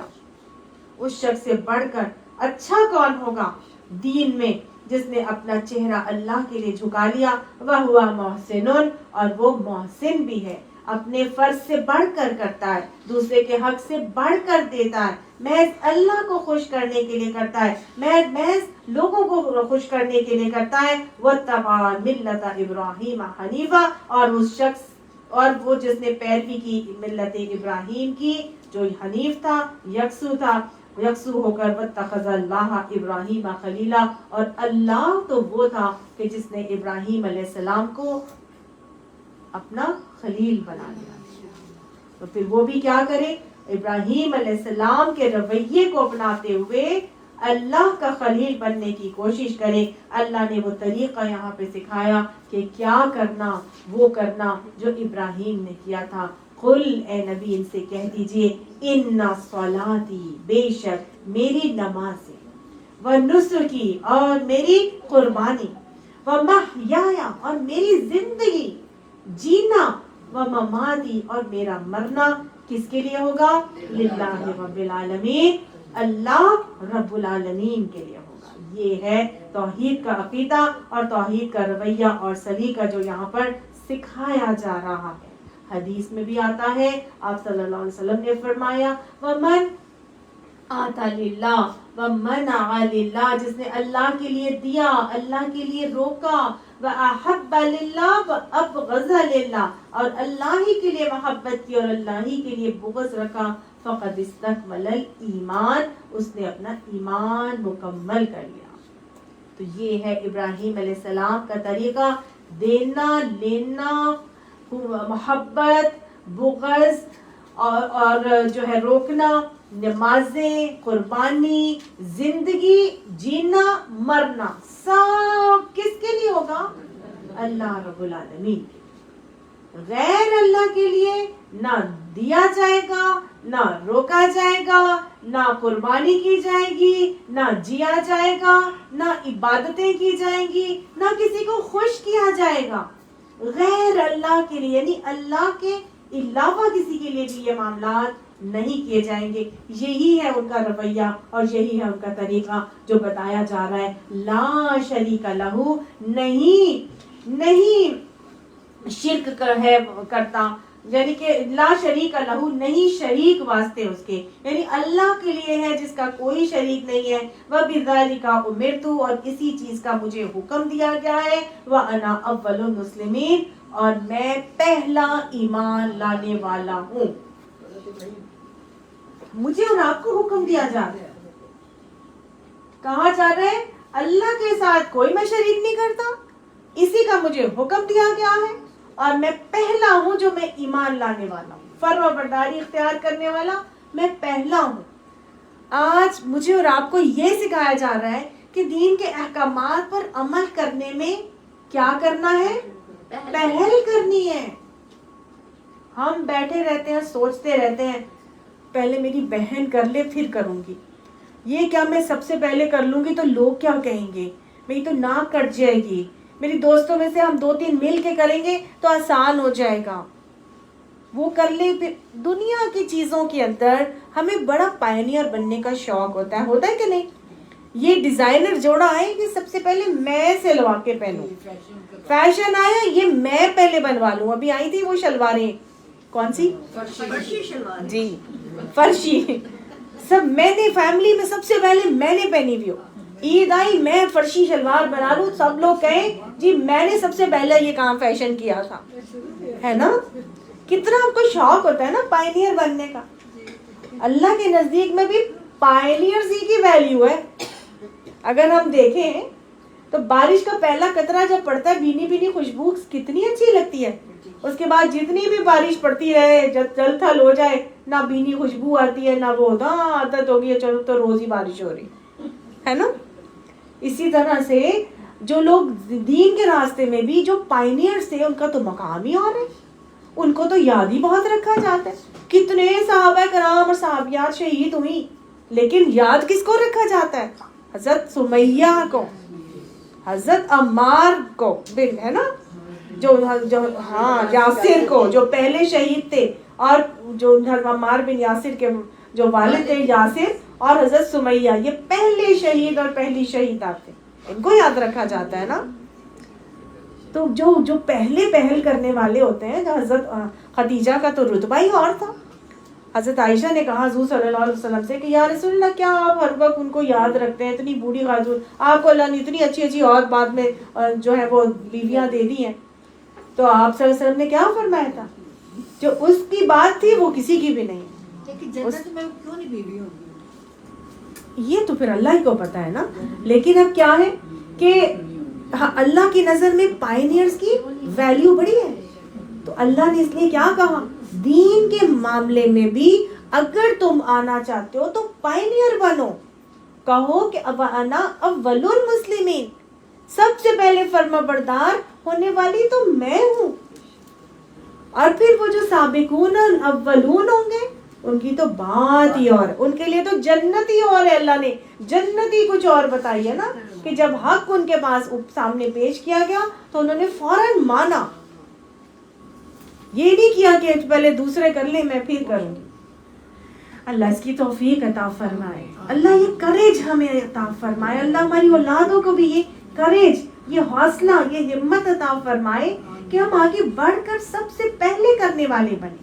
ہم انتظار میں بیٹھے رہ جاتے ہیں کہ بعد میں کر لیں گے، کل کر لوں گی، پہلے گھوم پھر کے آ جاؤں، امریکہ کا ایک ٹور لگاؤں، جو مجھے کرنا ہے اس میں کر لوں، فلانے کی شادی ہونی ہے، جو کچھ کرنا ہے کرانا اس میں کر لوں، اس کے بعد توبہ کر لوں گی، بل 900 چوہے کھا لوں، پھر حج پہ چلی جاؤں گی۔ ہمارا حال تو ایسا ہے۔ مجھے حکم کیا دیا اللہ نے اس آیت کے اس سے پہلے کیا کہا تھا؟ قل، حکم دیا جا رہا ہے، بولیں، اعلان کریں اس بات کا کہ ان صلاتی و نسکی و محیای و مماتی للہ رب العالمین لا شریک لہ وبذلک امرت وانا اول المسلمین۔ یہ پوری بات بیان کرنے کے لیے، اعلان کرنے کے لیے مجھے آپ کو سب کو حکم دیا جا رہا ہے۔ اللہ یہ کریج ہمیں اور ہماری اولادوں کو عطا فرما، دین کے پائنیئرز بننے کی توفیق ہمیں بھی نصیب فرما دے۔ قل، ان سے کہیے، اغیر اللہ ابغی ربا، کیا اللہ کے علاوہ کوئی اور رب تلاش کروں؟ وَهُوَ رَبُّ كُلِّ شَيْءٍ، وہ تو ہر چیز کا رب ہے، پالنہار ہے، جاننے والا ہے، پہنچانے والا ہے، مسبب الاسباب ہے، خالق ہے، مالک ہے، رازق ہے، مصور ہے، تمام چیزیں ربوبیت کی کرنے والا تو اللہ ہے۔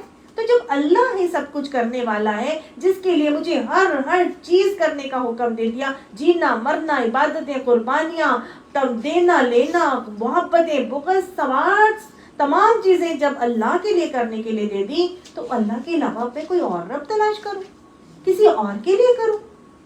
پھر اللہ نے فرمایا وَلَا تَكْسِبُ كُلُّ نَفْسٍ إِلَّا عَلَيْهَا، ہر شخص جو کماتا ہے اس کا ذمہ دار وہ خود ہے۔ وَلَا تَزِرُ وَازِرَةٌ وِزْرَ أُخْرَى، اور کوئی بوجھ اٹھانے والا کسی دوسرے کا بوجھ نہیں اٹھاتا، نہ ہی اٹھائے گا۔ ثُمَّ إِلَىٰ رَبِّكُمْ مَرْجِعُكُمْ، پھر طرف تمہارے رب کے تم پلٹائے جاؤ گے۔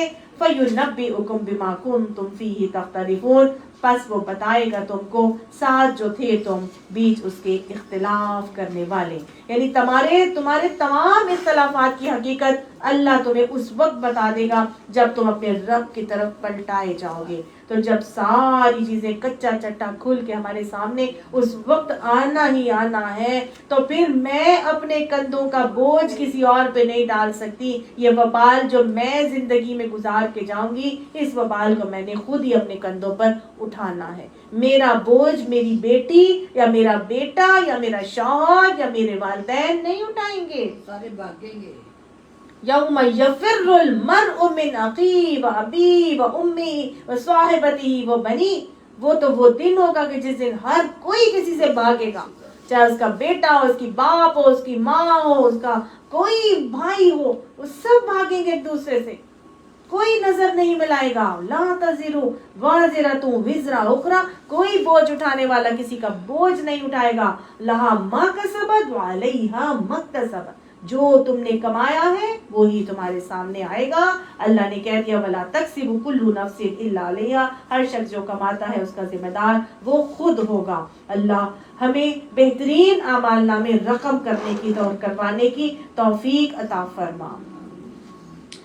اللہ نے آگے فرمایا وَهُوَ الَّذِي جَعَلَكُمْ خَلَائِفَ الْأَرْضِ، وہ ذات ہے جس نے تمہیں زمین کا خلیفہ بنایا۔ سبحان اللہ، اللہ نے اپنی زمین کا خلیفہ کس کو بنایا؟ انسان کو۔ انی جاعل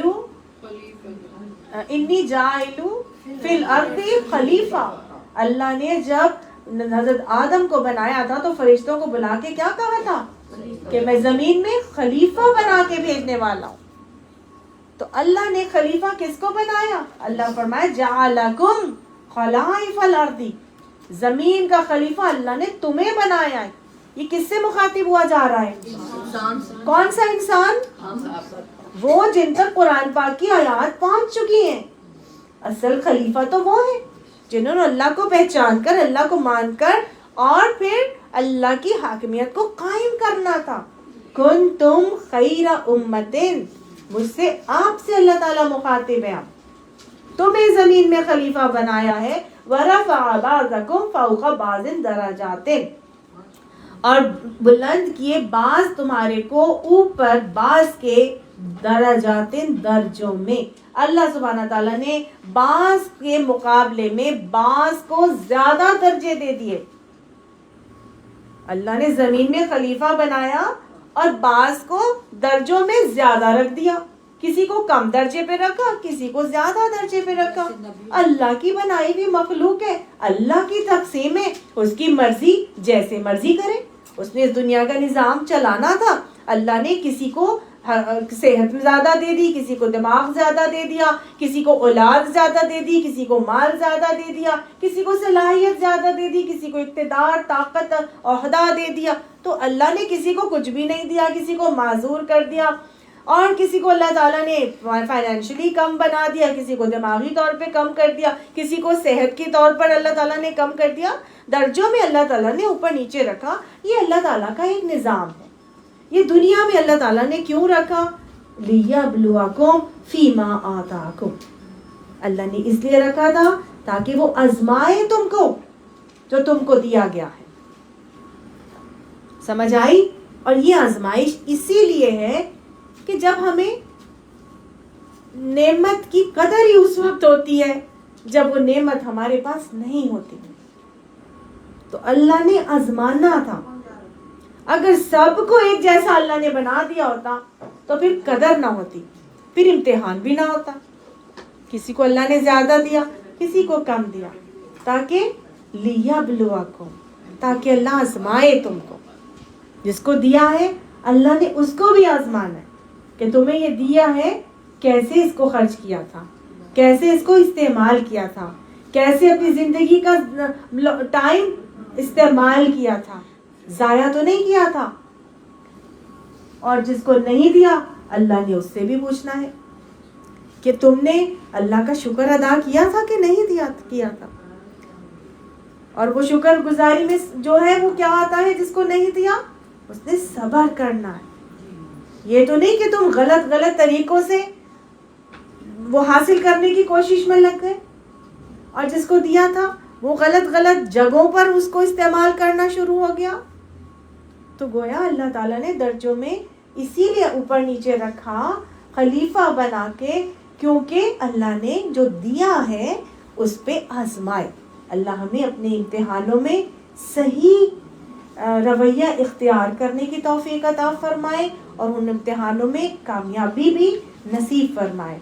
اگر علم تھا اور علم کے بعد تکبر آ گیا یا گھمنڈ آ گیا, یا علم آنے کے بعد ہم نے دوسرے کی تضحیق کرنا شروع کر دی, تو کیا وہ علم ہمیں فائدہ دے گا؟ نہیں دے گا. اللہ نے اگر وہ علم دیا تھا تو پھر اس علم کو نہ چھپانا ہے, نہ گھٹانا ہے, نہ کسی کا مذاق اڑانا ہے, نہ تکبر کرنا ہے, نہ تفاخر کرنا ہے, بلکہ کیا کرنا ہے, علم کو آگے ٹرانسفر کرنا ہے. سب سے پہلے اس پر عمل کرنا ہے.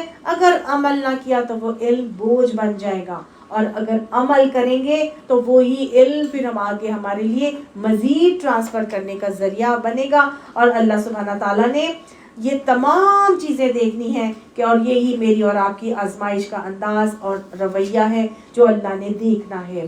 یہ تو علم کی بات کی, دنیا کی ہر نعمت کو اس پر آپ لے لیجئے.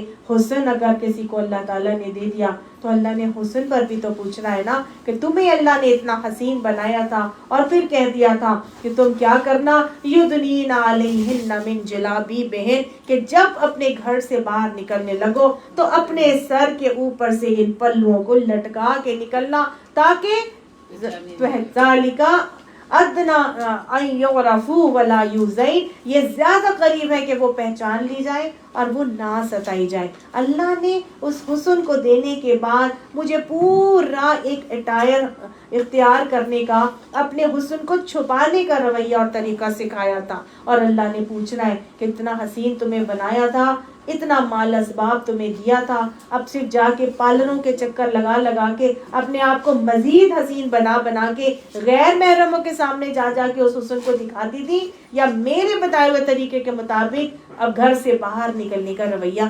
اختیار کرتی تھی. سمجھ آیا نا؟ تو ہر چیز میں آپ نے ایک ایک کر کے یہ چیز سوچنی ہے, اللہ نے یہ جو مجھے دیا کیوں دیا. آج میں دوسروں سے اگر اتنی زیادہ فضیلت میں ہوں کسی بھی چیز میں تو کیوں ہوں. ہر کوئی اپنا اپنا محاسبہ کرے, گھر جا کے اکاؤنٹیبلٹی کرے, دیکھے کہ اللہ نے مجھے دوسروں سے کیا چیز فضیلت میں دی ہے, صحیح, اور اگر وہ فضیلت میں دی ہے تو میں اس کا صحیح رخ پہ اس کو استعمال کر رہی ہوں کہ نہیں, اس آزمائش میں میں کامیاب ہو رہی ہوں کہ نہیں. یہ تو نہیں کہ وہ الٹا میرے لیے وبال کا معاملہ ہو رہا ہے, کیونکہ اللہ فرماتا ہے ان ربک سریع العقاب, بے شک تیرا رب سزا دینے میں بھی بہت سخت ہے. وَإِنَّهُ لَغَفُورٌ رَحِيمٌ. اور اگر آپ کو لگتا ہے کہ آپ اپنی اس نعمت کو ابھی تک صحیح طرح سے استعمال نہیں کر رہی تھی تو پھر کیا کرنا ہے, اللہ تعالیٰ سے بخشش طلب کرنی ہے, کیونکہ اللہ نے فرما دیا کہ بے شک وہ البتہ بخشنے والا بھی ہے, رحم کرنے والا بھی ہے. ہم سب انسان ہیں, ہم سب سے گناہ ہوتے ہیں, ہم خطاؤں کے پتلے ہیں. Nobody is perfect in this world. کوئی بھی ایسا نہیں کہ اس سے خطائیں نہ ہوں. اگر ہم سے خطائیں نہ ہوتی تو پھر اللہ تعالیٰ ہمیں لے جاتا کوئی اور لے آتا، کیونکہ اللہ سبحانہ تعالیٰ کو وہ خطا کار پسند ہے جو خطائیں کرتا ہے اور بار بار پلٹ کے اللہ تعالیٰ کی طرف آتا ہے اور اس سے اس کی بخشش طلب کرتا ہے۔ اللہ ہمیں اللہم اجعلنی من التوابین واجعلنی من المتطہرین، رب اغفر وارحم وانت خیر الراحمین، رب اغفر وارحم وانت خیر الراحمین، رب اغفر وارحم وانت خیر الراحمین۔ حضرت علی فرماتے تھے کہ سورہ انعام مریض پر پڑھ کر دم کرنے سے اللہ سبحانہ تعالیٰ اس مریض کو شفا یاب کرتے ہیں۔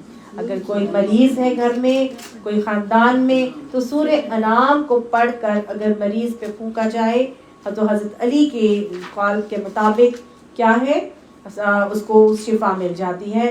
اس کا آغاز اللہ سبحانہ تعالیٰ نے اپنی حمد سے کیا اور اختتام اللہ تعالیٰ نے اپنی مغفرت کیا ہے۔ اللہ ہمیں اپنی بہترین حمد و ثنا کی توفیق بھی عطا فرمائے اور اپنی مغفرت سے ہم سب کو سرفراز بھی کرے۔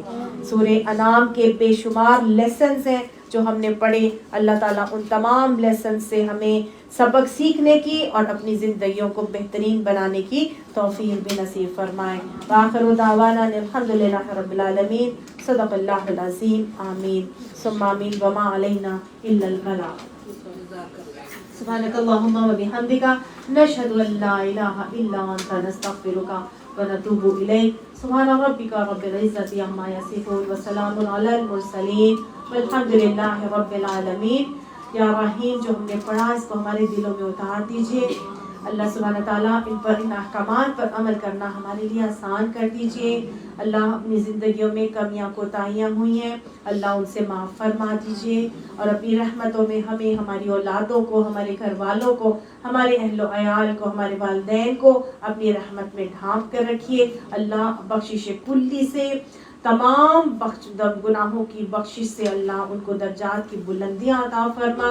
اللہ ہمیں بھی دنیا کے درجات کی بلندیاں نصیب فرما۔ یہ نعمتیں جو تو نے ہمیں عطا فرمائی ہیں ان کو اپنی راہ میں کھپانے کی توفیق عطا فرما، ان کا صحیح پرپز سے ہمیں استعمال کرنے کی توفیق نصیب فرما، صحیح راستے پہ استعمال کرنے کی توفیق عطا فرما، صحیح جگہ پر صحیح وقت پر استعمال کرنے والا بنا، اور اللہ سبحانہ تعالیٰ غلط رستوں پہ چلنے سے ہم سب کو، ہماری اولادوں کو، گھر والوں کو محفوظ فرما۔ اللہ ہمارے اندر اتنی بساط نہیں، طاقت نہیں، اللہ فرشتوں کا ہمارا ساتھی بنا، اور اللہ وہ ہمارے لیے ہمارے ہر اچھے قدم کو اٹھنے پر آسانیاں کرنے والے بنے، راستے کھولنے والے بنے، اور ہر برے کام کی طرف رکاوٹیں ڈالنے والے بنے۔ اللہ ان کو ہمارا معاون مددگار بنا، کیونکہ اللہ وما توفیق الا باللہ، اللہ تیری توفیق کے بغیر ہم کچھ نہیں کر سکیں گے اور نہ ہی کر سکتے ہیں۔ اللہ اپنی بہترین توفیق ہمیں نصیب فرما، اللہ وہ توفیق جو تجھے راضی کر دے، وہ اعمال جن سے تو خوش ہو جا، وہ اعمال جن سے ہم جنت حاصل کر لیں، وہ اعمال جن سے تو راضی ہو جائے۔ ہم جب تجھ سے ملیں تو اس حال میں ہوں کہ ہم تجھ سے راضی ہوں، تو ہم سے راضی ہو، ہم اپنے انجام سے خوش ہوں۔ قیامت کے دن کی رسوائیوں سے ہم سب کو محفوظ فرما۔ اللہ سبحانہ تعالیٰ جو لوگ بیمار ہیں اللہ انہیں شفائے کاملہ عاجلہ نصیب فرما، جنہوں نے دعاؤں کے لیے درخواست کی اللہ ان کی دعائیں ان کے حق میں قبول فرما، ان کے پیاروں کے حق میں قبول فرما۔ اللہ جو بیمار ہیں اللہ انہیں شفائے عاجلہ کاملہ نصیب فرما، اور اللہ اپنی رحمتوں کے سائے میں رکھیے۔ اللہم اکفنا بحلالک عن حرامک واغننا بفضلک عمن سواک۔ اللہ ہمارے شوہروں کو بہترین صحت، تندرستی اور ایمان عطا فرما۔ اللہ سبحانہ تعالیٰ ان کو ہمارا دین کا بہترین مددگار اور روحانی ساتھی بنا۔ اللہ سبحانہ تعالیٰ ان کو نمازوں کو قائم کرنے والا بنا، ہماری اولادوں کو اسلام کا سورج بنا۔ اللہ ان سے بہترین کام لے لے، اور اللہ برے لوگوں سے، برے دوستوں سے، برے گھڑیوں سے اور بری صحبتوں سے اللہ ان سب کو، ہماری اولادوں کو محفوظ فرما۔ حاسدوں کی نظر بد اور حسد سے اور جادو دونوں سے مجھے میری اولادوں کو، ہم سب کو جو یہاں آئے ہیں ہم سب کو بھی محفوظ فرما۔ اپنا خصوصی رحم، خصوصی لطف، خصوصی کرم ہم سب کے اوپر، ہمارے محلے کے اوپر، ہمارے گھروں کے اوپر، ہمارے دوستوں ساتھیوں کے اوپر، اساتذہ کرام کے اوپر اللہ وہ نازل فرما، اور ہم سب کو اپنی رحمت میں ڈھانپ لے اور بھر لے۔ ربنا تقبل منا انك انت السميع العليم وتب علينا انك انت التواب الرحيم آمین ثم آمین. جزاک اللہ خیر. آپ خوش قسمت